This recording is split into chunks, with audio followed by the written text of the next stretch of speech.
Okay, good night everyone. I'm about to make some simple bread rolls this evening, and I'm just going to go over the ingredients with you, and then we will start the process and I'll guide you along the way. First, in this mixing bowl, I have 4 cups of flour. All-purpose flour is fine. And then I have 1.5 cups of warm water. It should be warm to the touch. If you're going to do the measurements, or should I say if you're going to do the temperature, it's supposed to be 110 degrees. A little hot to the touch, but not hot enough to burn you. To that 1.5 cup of water, I'm going to add 1 packet of yeast. And then I will add to that 2 tablespoonfuls of regular white sugar. And this is to feed the yeast, to activate it, helps the process along much faster. So I'm going to pour that in. Then I'm going to give it a stir. You can use a spoon. I'm using a little small whisk that I have, which I find works very well. And once you mix that together, you're going to set it aside for 10 minutes for the yeast to proof. What you want to see is for the yeast to start rising at the top, and it's going to be bubbly, like air bubbles, and I'll show you what it looks like when we get to that process. I'm going to put the yeast off to a warm place to proof, and I'll go over the rest of the ingredients that I have. This is 2 tablespoonfuls of vegetable oil and 1 teaspoon of salt. It's a very simple recipe that we're going to put together tonight. Once the yeast has proofed, we'll continue on to the next step. Okay folks, I'm back. Now, just so that you can see, our yeast has proofed. It has poofed up, as I would call it. And now this same mixture, you're going to make a well in your flour.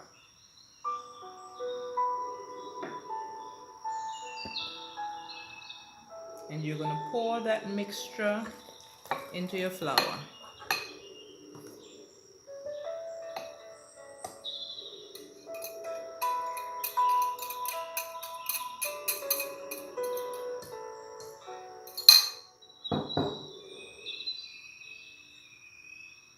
You see, it poofed up that much that I even got some on the bottom of the plate. And I said 10 minutes earlier. Sorry, it's actually 5 minutes to proof the yeast. I'm going to go in with my 2 tablespoonfuls of vegetable oil.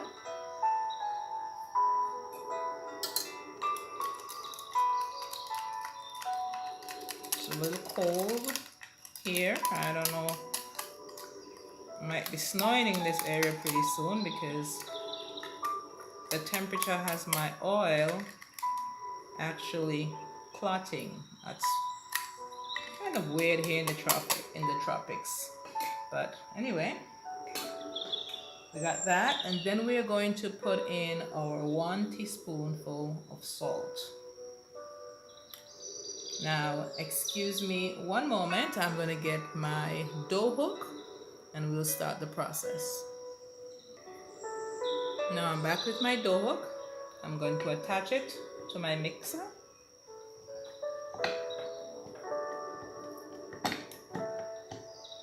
And then I'm going to take the top of the mixer down.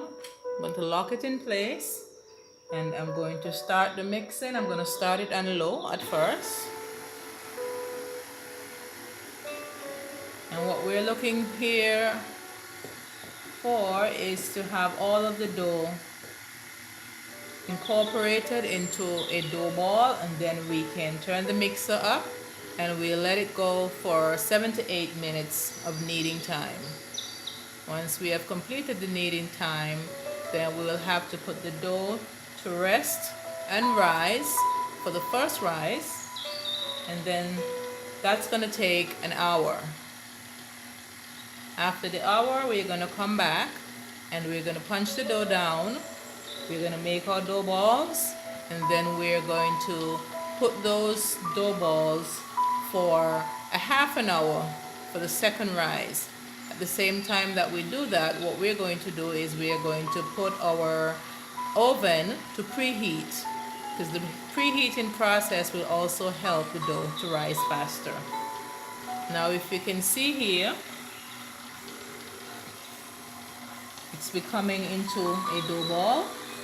So I'm going to put the mixer on 2, and that is going to combine everything, and it's going to do the kneading. And we're waiting for the dough to become as one cohesive ball, and then we're going to start our timer for 8 minutes.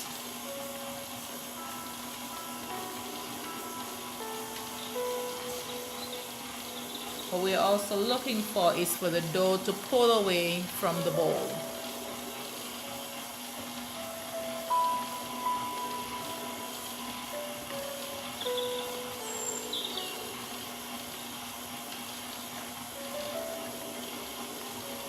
Okay, I'm going to set my timer.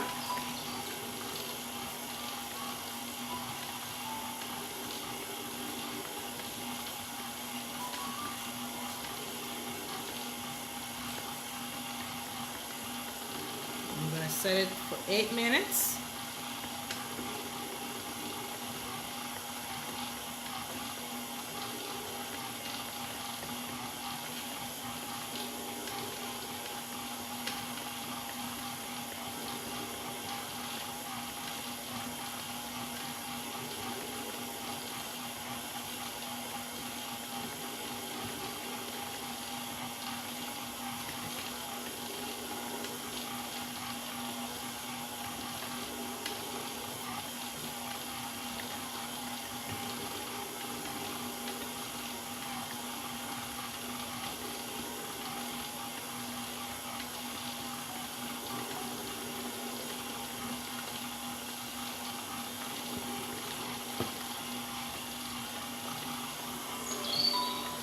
Coming along really well.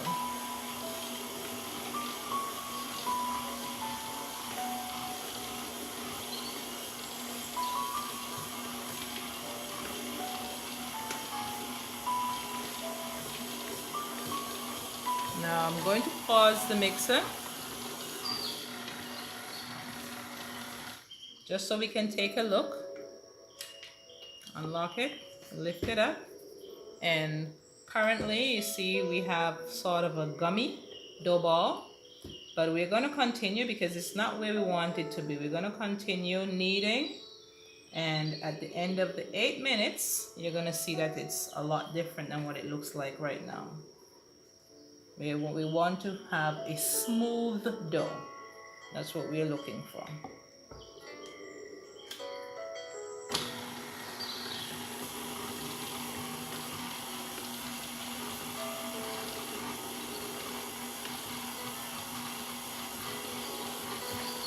And folks, you don't have to be afraid. If you do not have a stand mixer, this can easily be done by hand. It will take a little more elbow grease, but you'll soon come to realize that working with dough is so much fun that you will enjoy the kneading process. And as a matter of fact, it's a labor of love. So once you get the hang of it, you will enjoy kneading because you'll get a rhythm.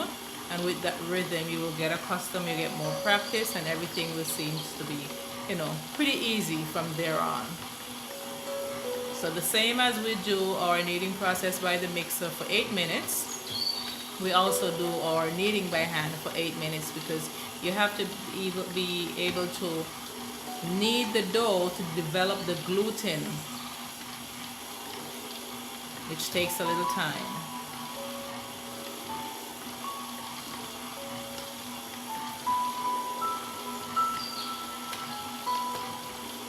Thanks to technology, we don't have to use, that much elbow grease, as I would say, and do a lot of kneading. But there's nothing wrong with the old-fashioned way. Many years ago, we didn't have such luxuries, and it had to be done whether our parents or grandparents, they had to do it by hand. And it's always good to learn to do it by hand. That way, in the event, for instance, you do not have electricity, doesn't mean that you can't make your bread rolls.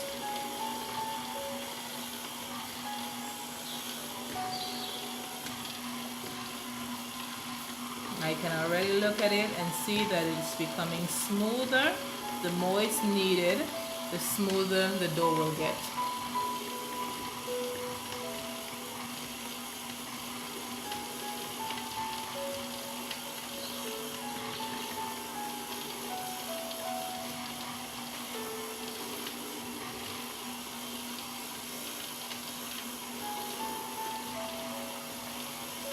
I want to give a shout out to Jillian Williams. Jillian Williams. Also want to give a shout out to Carol Dorr. This is a simple process that I'm doing for you guys tonight.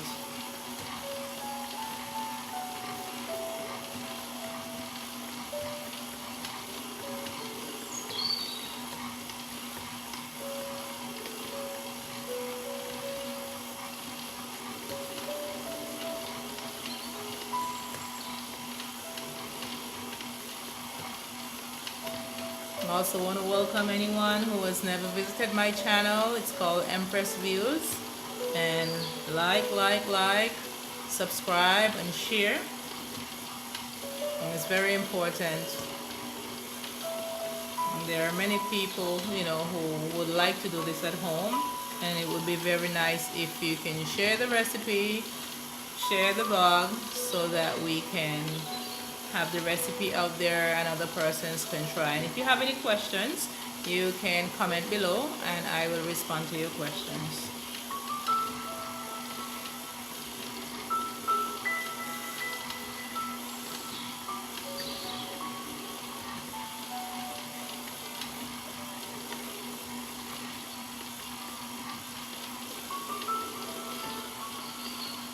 Almost there.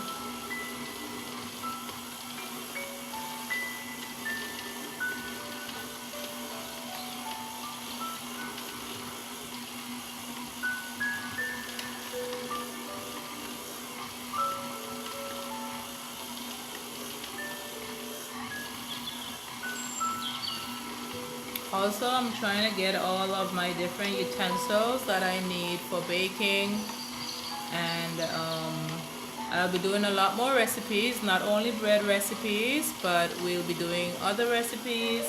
We'll be doing some tutorials on how to do different things that you can do at home, things that I thought, and possibly you have thought that we cannot do, or they have to be made by a factory, or be made by someone else. We can sure do these things ourselves. So I'm gonna give some tutorials on different things we can do around the house that can make life easier.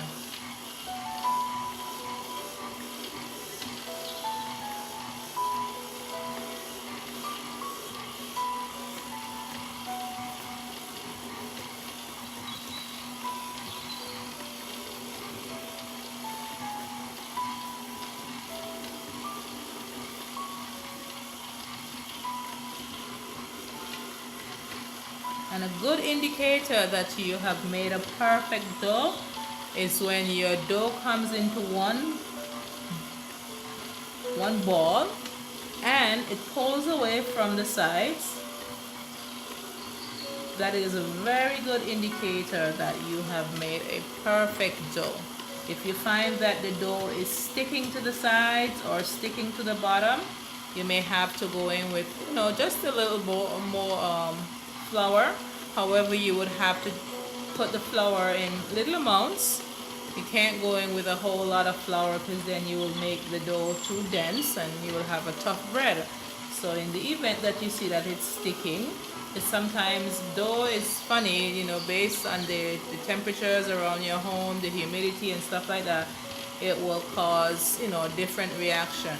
So anytime you find that it's sticky, you can start with, for instance, maybe a teaspoon or a tablespoon and you keep adding until you get the dough that you want. There goes our timer. So I'm going to stop the mixer. I'm going to pull it up, and if you notice, it's a lot better than what we started with, and also it's very easy to come off of the dough hook. Let me take the hook off and I'll show you what I mean.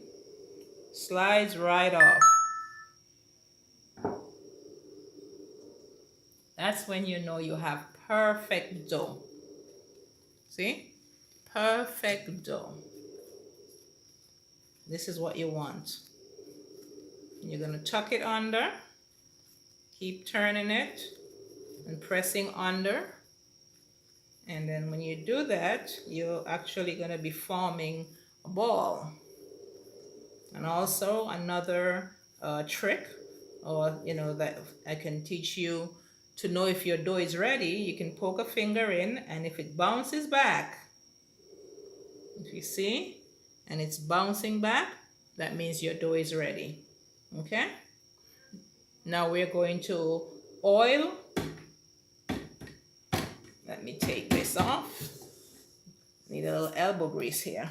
Okay, I'm going to put some oil in here, and then I'm going to cover it. And once I do that, we are going to let the dough rest for an hour. After an hour, we're going to come back and we are going to punch it down. So give me a second. I'll get some grease the bowl. Hold on, some oil. Okay, I'm going to use some Crisco, and I'm going to grease the bowl. And you do this so that when the dough rises, you do not have the dough sticking to the bowl. Okay? And then you put your dough in, you move it around so that the dough gets well coated. You turn it over, and that's it. You take a rag and you're going to cover it, and you're going to set it in a warm place, and you're going to let it rest for 1 hour. After an hour, I'll come back and I will show you where we go from there. Okay, folks, the hour is up, and we're about to take a look at our dough after it has risen for an hour. This is what it looks like. See how it has risen? Nice.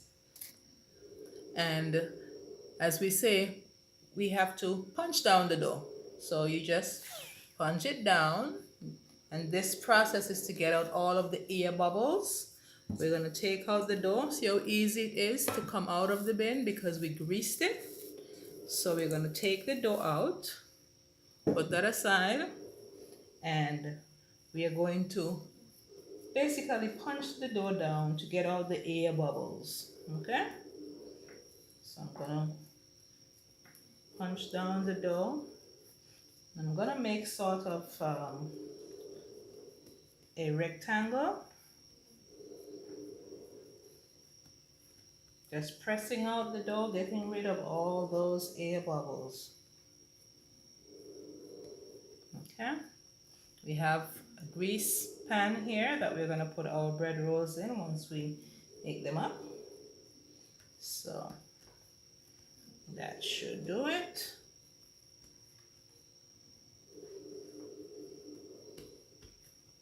Okay.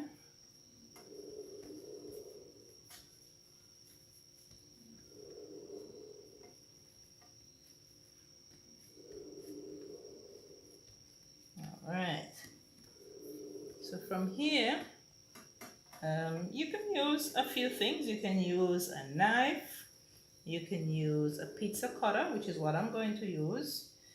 You can also use a bread cutter. And those are pretty neat, works very well, but a pizza cutter works well also. So I'm going to use a pizza cutter, and I have pressed out my dough, get rid of the air bubbles, and I'm going to cut the dough in half. So I'll go this way, lengthwise first, and just roll ahead, easy as that. And then I'm going to cut my dough again in half, straight down the center, okay? And each half, I'm gonna try and get 3 out of each half that I have, should I say each quarter, I'm gonna get 3 out of it. So I'm gonna go down 1,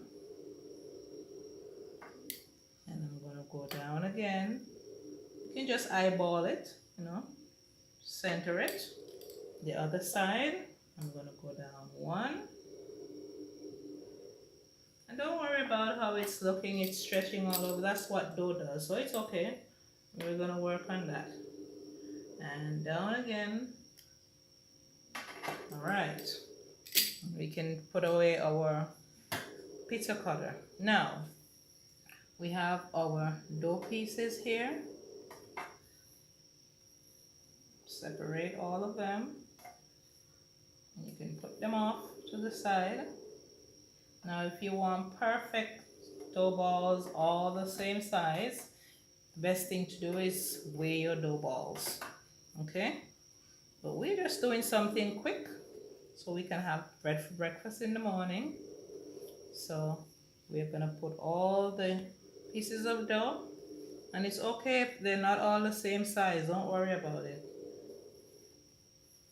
okay? So we have 2, 4, 6, 8, 10, 12 dough balls. Now, there are many ways that you can make your dough balls. One of the ways I started out making my dough balls was by putting the dough in my palm and pulling the sides in, and if you keep doing that, what it's going to do is going to make a nice circle on the bottom. And this was pretty easy for me. And you pinch the center while you're cupping your hands. You pinch the center and you turn it over and you have a dough ball. Now, I have since learned an easier way. And if you realize that some of your dough balls feel a little bigger, you can always take a piece from one to make another. You put it on the surface. Make sure I have enough room here. You cup your hand over it, and you're going to go in a circular motion. You're going to keep going in a circular motion. And what that does, once you keep turning, you're going to get a dough ball. And I find this trick is pretty neat, and I've been using it ever since. So I take my dough ball, cup it, and just keep going in a circular motion. Once you keep going in a circular motion, you're going to end up with a dough ball. There you are.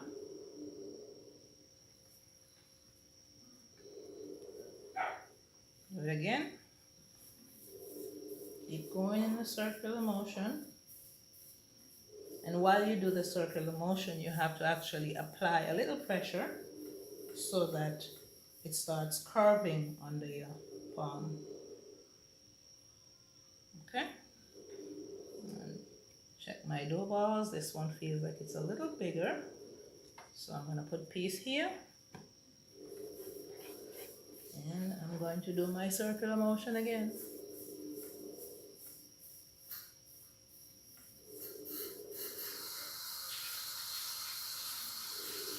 There you are. Okay, I'm going to roll out the others and I'll come right back.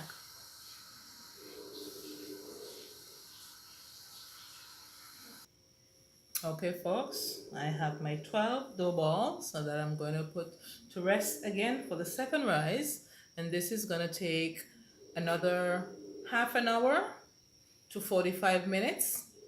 When I get to a half an hour, I will check them, and if they're the desired size that I need, then I'll put them off to bake in the oven, and that will take 25 minutes, okay?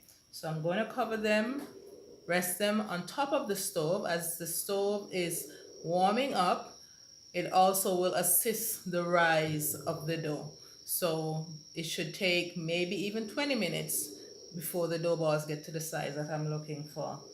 So I'll show you what it looks like in 25 minutes to a half an hour. Okay, folks, this is after 30 minutes rise time, and this is what my bread rolls look like. I'm going to put them in the oven now for 25 minutes, and when they're finished, I will show you what the finished product look like. Also, we'll be buttering the tops once they get out of the oven, so I'll give you a shot of what it looks like without the butter, and after we would have buttered them, the gloss and shine that they have really looks pretty. Okay, so just bear with me another 25 minutes and we'll have hot bread out of the oven. Okay, folks, this is my 25-minute marker, and as you can see, my bread are out of the oven, nice and brown, and I'm going to give them a butter pasting. I'm going to take some butter and I'm going to paste it all over, and you're going to see the difference from this to the nice gloss that the butter will give them, okay?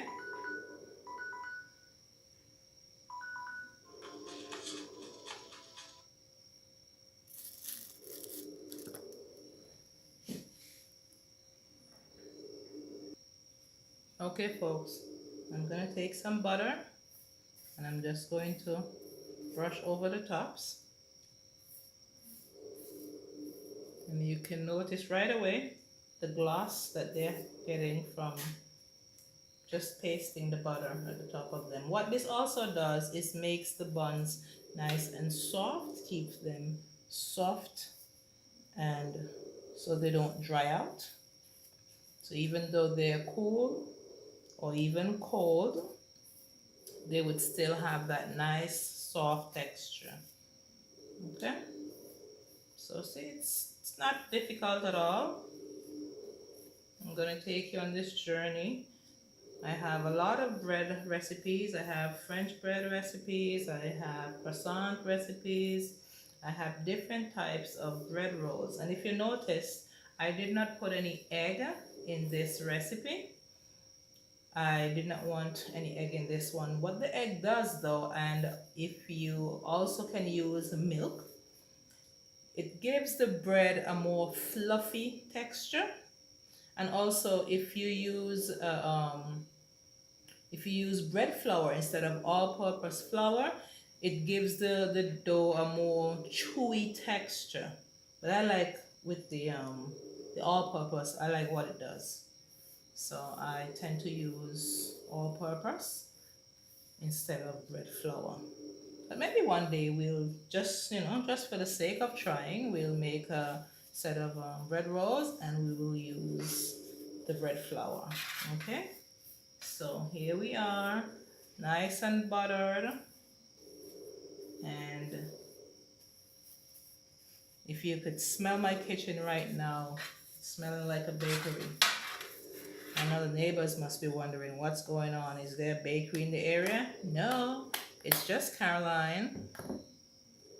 Okay, and what I'll do, I'll leave them in the pan for about 3 to 5 minutes to cool down.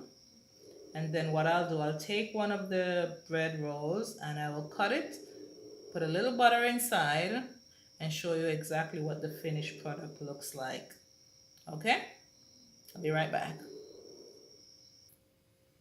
Okay, folks, the bread has cooled down now, and I can actually take them out of the pan and put them here to cool some more. But I will take one. See how soft they are? Very soft. I'm going to cut it open. Hear the crispiness in that? And I'm going to take some butter. 1 second.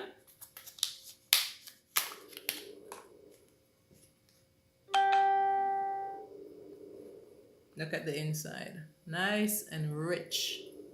I'm going to butter it.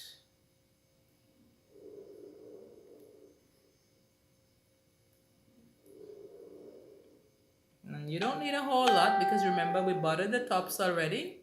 And I'm going to take a bite. Wow. Crispy. If you look at the bottom, they're not burnt or anything. Nice and brown at the bottom, golden brown at the bottom, golden brown at the top. Well, folks, this is it. Just wanted to take you through the steps of making a simple bread recipe. And like I said, we'll do a lot more.